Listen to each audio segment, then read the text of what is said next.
বন্ধুরা, তোমরা কি জানো রতন টাটার বাড়ির কাছে পাত্তা পাবে না মুকেশ আম্বানির অ্যান্টিলিয়াও? জানলে অবাক হয়ে যাবে। ব্যক্তিগত জীবনে রতন টাটা যেমন সাদামাটা, তেমনি তার বাড়িটিও খুব সাধারণ শৈলীতে তৈরি। সম্পূর্ণ সাদা রঙের এই বাড়িতে পর্যাপ্ত সূর্যালোক যাতে আসে তার জন্য বড় জানালা তৈরি করা হয়েছে।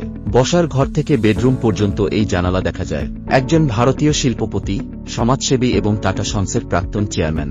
তিনি 2019 থেকে 2021 সাল পর্যন্ত টাটা গ্রুপের চেয়ারম্যান এবং অক্টোবর 2016 থেকে ফেব্রুয়ারি 2017 পর্যন্ত অন্তর্বর্তীকালীন চেয়ারম্যান ছিলেন। 2008 সালে তিনি পদ্মবিভূষণ, ভারতের দ্বিতীয় সর্বোচ্চ বেসামরিক সম্মান, পদ্মভূষণ প্রাপ্তির পর 2000 সালে তৃতীয় সর্বোচ্চ বেসামরিক সম্মান পান। জামশেদজি টাটার ছেলে রতনজি টাটা দত্তক নিয়েছিলেন। তিনি colonel university college of architecture থেকে স্থাপত্যে স্নাতক ডিগ্রি অর্জন করেন। 1961 সালে তিনি টাটাতে যোগ দেন, যেখানে তিনি টাটা স্টিলের দোকানে কাজ করতেন। পরবর্তীতে 1991 সালে অবসর গ্রহণের পর তিনি টাটা সন্সের চেয়ারম্যান হিসাবে তিনি তার আয়ের প্রায় 60 থেকে 65% দাতব্য প্রতিষ্ঠানে দান করেছেন। অন্যদিকে চর্চায় আম্বানি পরিবার। তাদের ছোট ছেলে অনন্ত আম্বানি বিয়ে করেছেন রাধিকা মার্চেন্টকে। অনন্ত রাধিকার এই বিয়েতে প্রায় উজাড় হয়ে এসেছিল বলিউড। হলিউডের নামকরা তারকারাও ভিড় জমিয়েছিলেন, নেতামন্ত্রীরাও ছিলেন।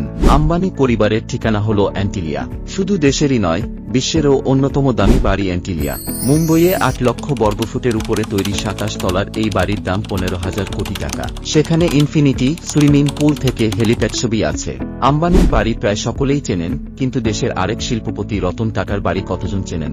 তিনি কোথায় থাকেন জানেন? প্রায় 3 দশক ধরে টাটা গ্রুপের দায়িত্ব সামলেছেন রতন টাটা। বর্তমানে তিনি মুম্বইতেই থাকেন। তার বাড়ি মুম্বইয়ের কোলাবা এলাকায়। তার বাড়ির নাম ক্লক টাওয়ার, যার অর্থ হল সৌভাগ্য আনে যে। সমুদ্রমুখী এই বাড়িটি কোলাবা পোস্ট অফিসের ঠিক বিপরীতে। মাত্র 13,350 বর্গফুট এলাকার উপরে তৈরি এই বাংলোতে 3টি তল রয়েছে।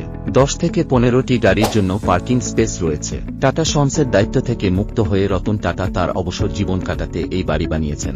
ব্যক্তিগত জীবনে রতন টাটা যেমন সাদামাটা, তেমনি তার বাড়িটিও খুব সাধারণ শৈলীতে তৈরি। সম্পূর্ণ সাদা রঙের এই বাড়িতে পর্যাপ্ত সূর্যালোক যাতে আসে তার জন্য বড় জানালা তৈরি করা হয়েছে।